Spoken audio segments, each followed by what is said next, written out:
We're back. We're learning about slurs today, and also ties. What exactly is a slur? A slur can be a lot of things. A slur can be that. A slur can be that. Now, how should a slur sound? Lucky for you, I'm the example. It just sounds something like that. A slur means that all the notes that are slurred are smooth and connected. It's basically like turning a whole bunch of notes into one singular note. Seeing as how this is mostly aimed towards trombone players, I actually have to teach that there are two different kinds of slurs. Every note is played on a separate partial. Not every note. Some notes are played on the same partial. Like,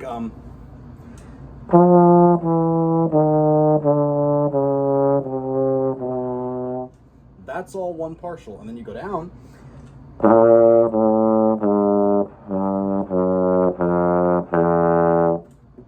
That's also a partial. There are several different partials, and I'm throwing triggers in, like me and this bass trombone. These two triggers add two more layers, actually three more layers of partials because of the different ways that you use the triggers. Now, if you're not a trombone player, this next part's actually not going to be too super important for you, so go ahead and skip to the next part. There should be a timestamp. There are two kinds of slurs. We have lip slurs and we have tongue slurs. Lip slurs are what everybody else does. You don't ever actually move your tongue. You don't actually articulate at all. You just change your lip to the different note.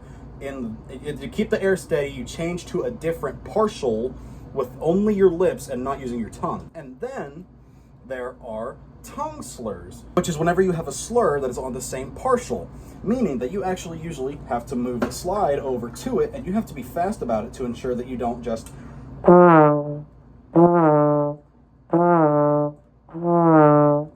you don't want to have a little glissando. Trombone players, this is definitely a big deal. You need to move with precision. You need to move fast enough to where you don't have a glissando sound.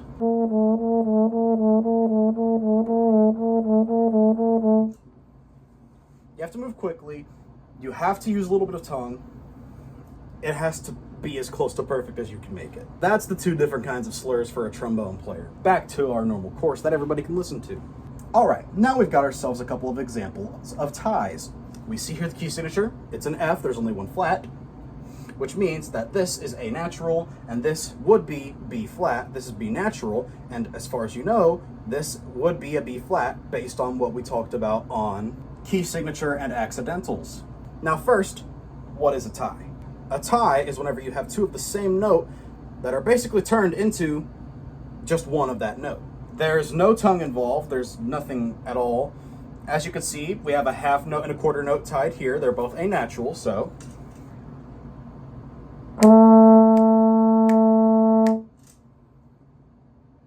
I was out of tune there, but that is how that would go.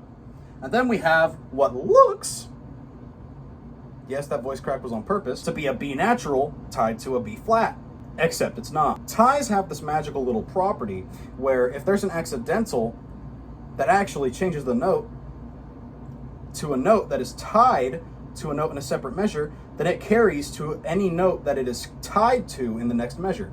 Meaning that the whole thing is basically just a half note of B natural. Meaning that despite the key signature, instead of sounding like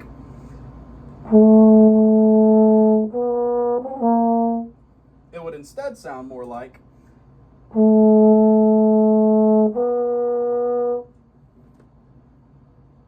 pretty simple stuff, right? Now here we have an example of a slur and then of a tie. Now, you can see again, we're still in the key of F and we have a flat in front of this E, meaning this is all going to be one E flat. So let's see how it sounds.